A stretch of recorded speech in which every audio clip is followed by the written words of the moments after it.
Innahu min Sulaiman wa innahu bismillahirrahmanirrahim. Yo, what's up? You on spec, guys.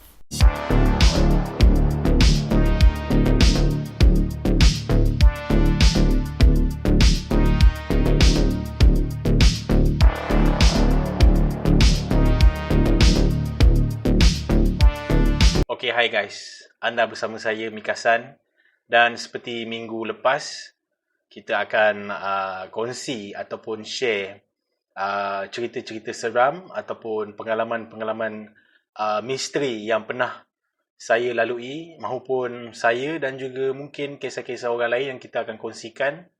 Apa pun sebelum tu guys, jangan lupa untuk subscribe YouTube channel kami Ondre Brothers.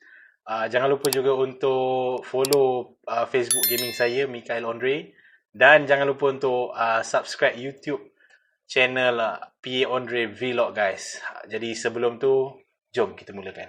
Bismillahirrahmanirrahim. Okay guys, pada minggu ini kita akan kongsikan kisah seram di mana saya sendiri yang lalui dan juga family saya apabila kita semua berada di sebuah tempat percutian.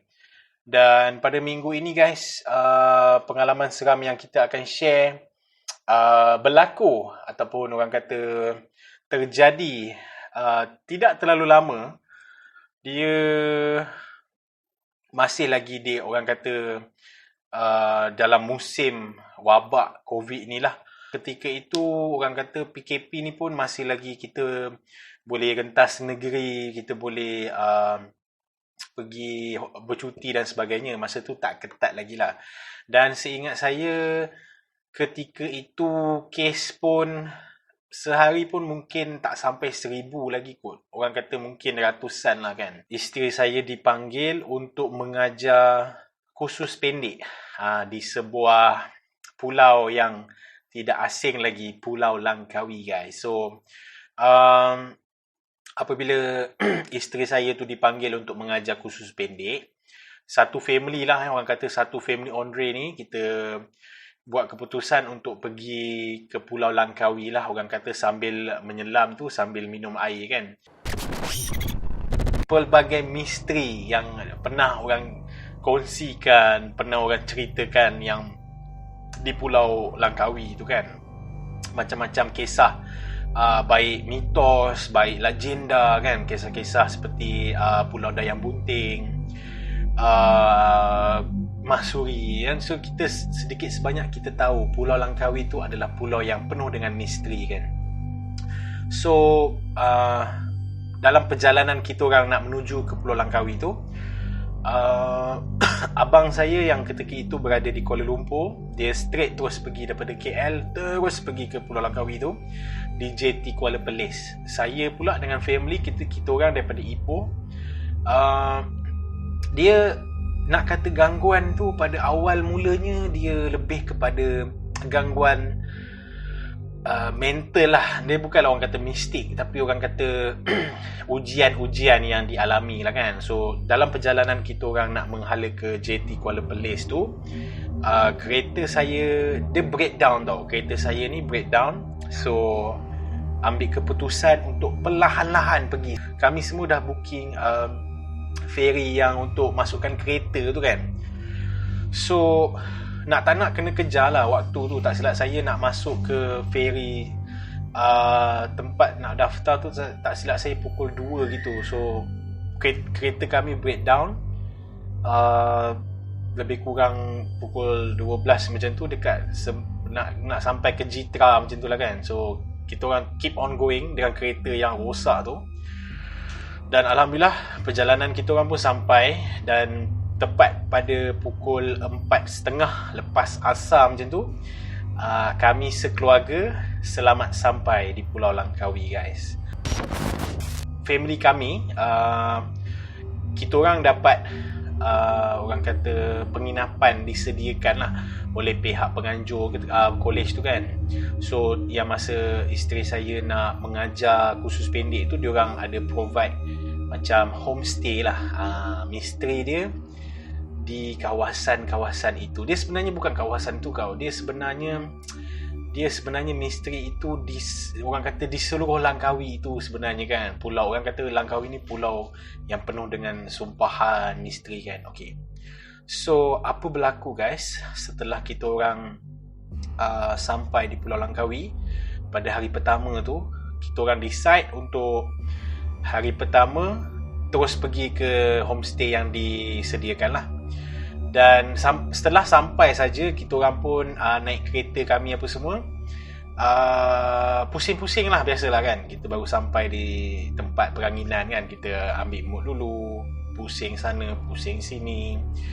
Abang saya pun singgah di pelbagai tempat kan. Okay, so kami sampai tu terus pusing-pusing dan kami terus pergi menuju ke homestay sebab untuk kita dapatkan kunci bilik tu kan. Okay, gangguan misteri ni guys, dia sedikit sebanyak sebenarnya secara tidak sedar dia telah orang kata mengacau kami punya orang kata, nak kata stres, dia bukan stres tau, dia lebih kepada gangguan mental lah. Ada serba tak kena lah. Macam saya cakapkan tadi kan, daripada awal tadi kita orang punya kereta dah mula rosak dan sebagainya kan.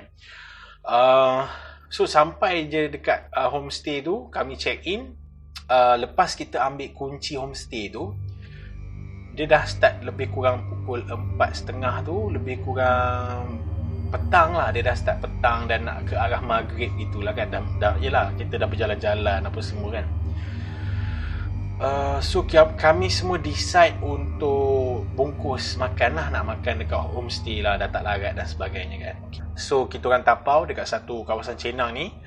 Dia ada macam food truck. Dia dekat dengan orang kata apa, dekat dengan bersebelahan dengan secret recipe lah. Okay, ada satu tapak ni.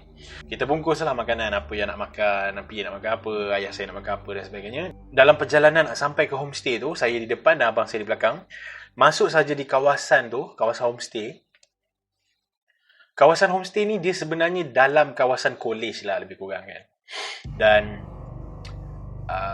kalau siapa tahu, kawasan Langkawi ni dia bukan kawasan yang orang kata urban sangat. Dia lebih kepada macam pantai, banyak hutan, pokok-pokok tebal, ada semak dan sebagainya kan. So masuk saja kami di kawasan homestay tu. Abang saya, dia insting dia kuat tau. Abang saya punya insting ni, dia boleh rasa macam ada benda atau tak. Kan kita kadang-kadang Allah bagi kelebihan. Ada setengah orang ni dia ada hijab dia boleh bau, ada orang ni hijab dia boleh nampak, ada orang ni hijab dia boleh mendengar kan. So abang saya ni hijab, rasa dia tu, dia ada rasa sesuatu yang homestay ni macam ada macam sesuatu lah kan. Mungkin disebabkan faktor mood tu lah, mood kawasan itu kan. So kita pun sampai, abang saya rasa macam tak sedar hati. Kami pun nak sediakan makanan dan sebagainya. Kita hidang makanan dan sebagainya. Letak piring ni makanan dia ni, ayah saya makanan dia ni kan. Tiba di makanan kakak ipar saya, Kak Yaya, tak ada. So sedikit sebanyak dia dah macam mengganggu tau. Dia macam yelah, abang saya tanyalah, mana makanan Kak Yaya? Kami macam, ada, kami dah bungkus kan. Lepas tu mami kata, ada tadi, cuba cek sekejap dalam kereta. Saya pun keluar kan, cek dalam kereta, belakang seat dan sebagainya. Cek pula kereta PA, tak ada, makanan Kak Yaya tu tak ada. Dia macam seolah-olah kami tak bungkus. So kita recall balik siapa yang beli tadi kan. Saya time tu ikut, saya yang ada, saya, mak saya dengan wife saya lah, Aimah. So kami pun, yelah, kami memang ingat kami beli setiap orang punya makanan. Dan tiba di makanan Kak Yaya tu, memang saya ingat isteri saya yang pesan, kami yang pesan, cakap kita nak order yang ni dan sebagainya. Dan makanan itu memang kami ambil. Ini ketika di food truck tadi, memang kami ambil dan kami pegang. So bila sampai tadi yang kat homestay tu, bila kita nak hidang, kita orang cari makanan dia tu, dah sampai rasa macam ada benda yang tak kena. Ada benda yang macam cuba untuk memanaskan kami tau. Sebut tak kena. PA rasa macam tak best. Kakak ipar saya, Kak Yaya pun macam dah tak ada mood. Saya pun macam dah tak best. Yelah, kita macam, sebab dia dah jadi huru-hara lah. Mana makanan tu kan? Ada tadi ada. Ada dah macam sebut tak kena. Selesai saja makan dan sebagainya, pukul setahu saya pukul 10 lah. Lebih kurang pukul 10, 11 macam tu. Lepas selesai, orang kata, kita punya waktu lah, solat, mandi dan sebagainya, kami pun berehat di ruang tamu, berbual nak buat apa sebagainya. Ketika itu kakak ipar saya, dia rasa macam orang kata macam lemah semangat, lebih kurang macam lemah semangat. Anxiety attack pun ada, nak kata lemah semangat pun ada, nak rasa macam takut menangis pun ada. Tapi perasaan tu tanpa sebab kan. Abang saya pula ketika itu, dia terlalu mengantuk. Abang saya dia rasa macam mengantuk sangat. Dia macam ada benda yang dia dah makan yang buatkan dia mengantuk. Masa tu baru pukul 10 lebih, 10.30 macam tu. Lalu kita pun bual, saya bual, mami pun bual. Tiba-tiba kakak ipar saya, Kak Yaya, dia dah macam tak sedar hati. Dia bangun. Dia kata dada dia ketat. Dada dia macam mengah kan. So abang saya, dia yang ketika itu macam mengantuk tu, tiba-tiba macam okey tak? Okey. So macam mak saya pun macam, yelah, kita tiba-tiba terkejut. So misteri dia pada hari yang pertama tu, dia dah ada rasa macam tak berapa sedap sangat lah kan. Macam tak berapa sedap badan sangat kan. So pukul 11 lebih macam tu, abang saya pun kata, okey, kami masuk bilik dululah, kami nak baring dan sebagainya kan. Kakak ipar saya pun mula cool down, masuk bilik. Abang saya memang dah plan daripada awalnya, dia sehari je tidur dekat homestay tu. Lagi 4 hari dia akan tidur tempat lain lah, dia nak rasa tempat-tempat lain. Okay. Untuk malam kedua tu, bila saya nak baring dalam bilik tu, saya rasa macam tak berapa sedap sangat. Sebab kita tahu dalam homestay tu dah tak ada abang saya dengan kakak ipar saya kan. So dah orang tu dah berkurang kan. So saya tahu dekat ruang tamu tu kosong. Dan pukul 12, pukul 1, so saya macam rasa tak berapa sedap sangat. Kita rasa macam kat luar tu macam sentiasa ada orang tau. So saya bangun, saya keluar tengok tak ada orang. Saya pun masuk balik tidur, baring balik kan. So lepas makan malam kat luar tu, kita orang, Aisyah time tu dah tidur kot dalam kereta. Dan kita orang pulang ke homestay tu agak lewat lah, lebih kurang pukul 11.30 malam macam tu lah. Dan kita orang bersiap lah sebagainya kan. Ayah saya semayang dan sebagainya. Selepas mandi, semayang solat, pukul 12 kita orang lepak dekat ruang tamu guys.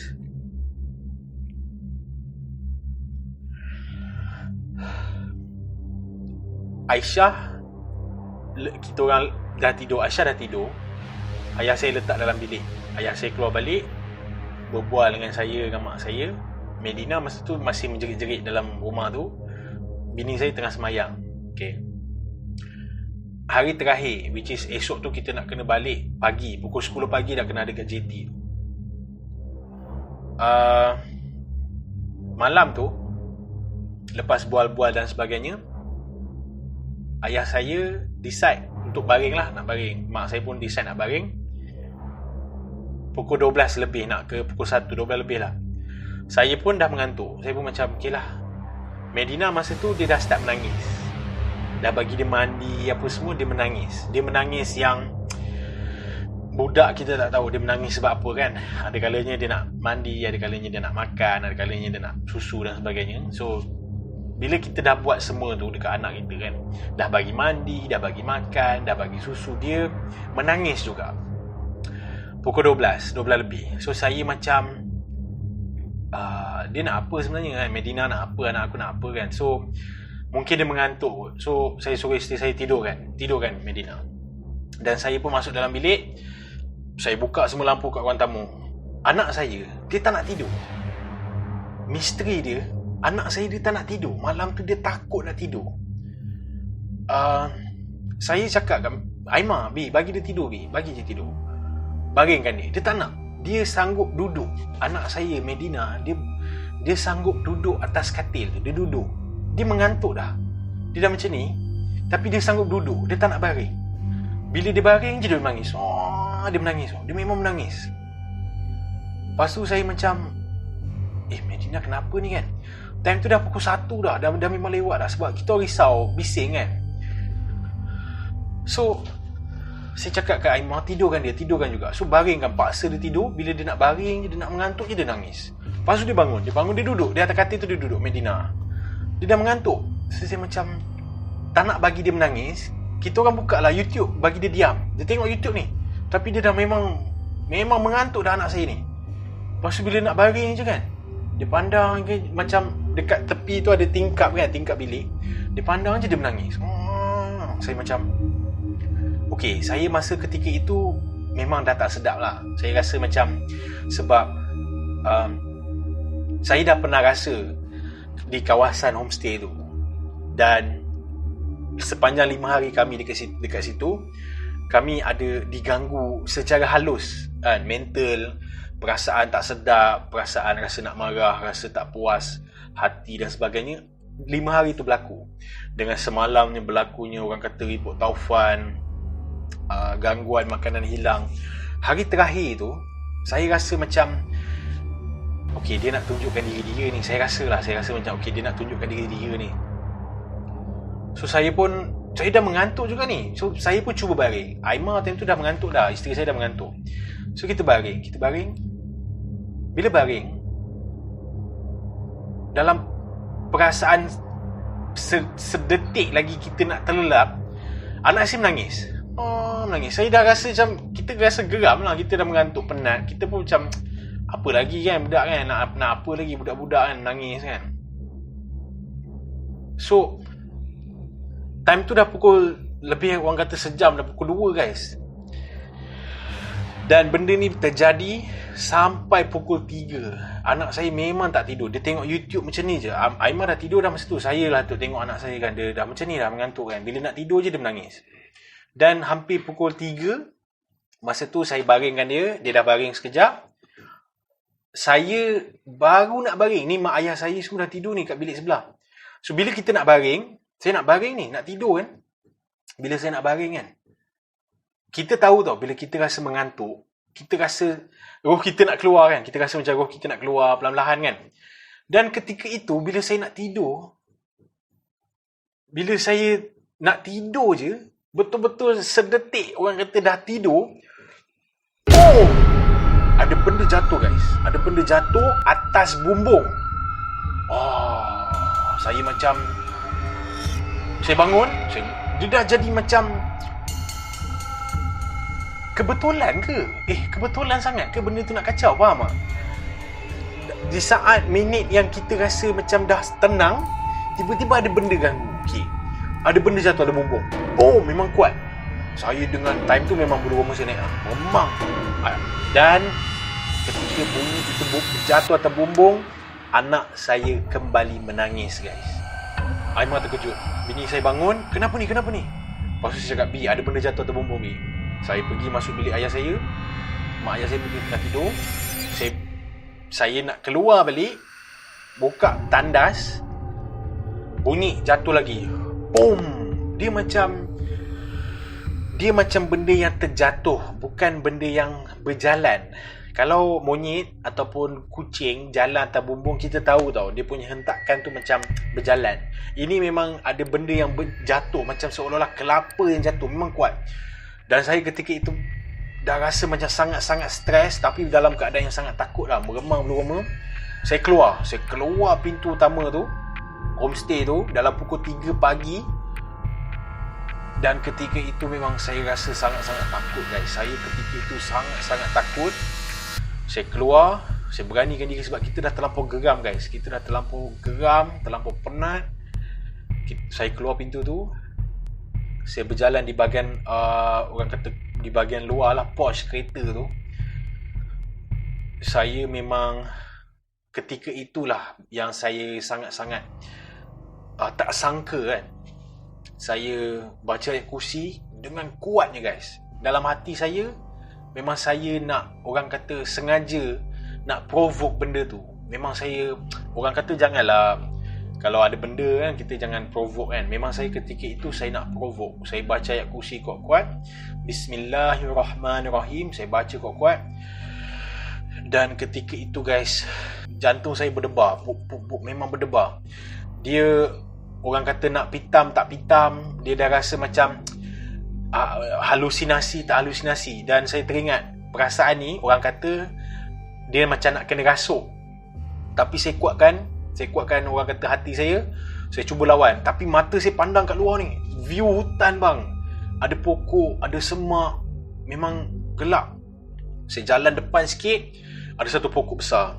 Pokok besar tu. Dan ketika itu guys, masa ayat saya yang terakhir, wasi'a kursiyyus samawati wal ard, saya memang provoke. Saya cakap jangan ganggu anak cucu keturunan Nabi Adam. Saya cakap kuat-kuat. Bangsa saya memang provoke lah. Saya pun dah tak ingat saya cakap apa. Saya cakap, wahai syaitan jin dan iblis, kau jangan ganggu keturunan Adam, tempatmu di neraka jahanam dan sebagainya. Dan bila saya provoke tu guys, ada benda dekat atas bumbung guys. Ya Allah, memang ada benda dekat atas bumbung tu guys. Cuma saya tak pandang je. Sebab bila saya keluar dekat porch tu, bumbung tu betul-betul kat atas kepala saya. Dan saya tahu benda tu memang sangat-sangat besar dekat atas bumbung guys. Dia dalam mata kepala saya ni, benda tu berbulu besar hitam dekat atas bumbung. Memang masa tu kalau saya pandang memang nampak guys. Memang ketika itu saya tahu yang saya sedang diganggu. Dan masa tu Aimah bangun, dia kejut ayah saya, kenapa ni, kenapa? Ayah saya keluar panggil saya, Mikael kenapa ni? Saya time tu tengah provoke lagi. Kau jangan ganggu keturunan aku ni, kau jangan ganggu keturunan Adam dan sebagainya, kau pergi daripada sini. Saya memang, tapi perasaan saya memang dah rasa macam nak kena rasuk lah. Dia dah, sebenarnya orang kata kena kuat lah kan.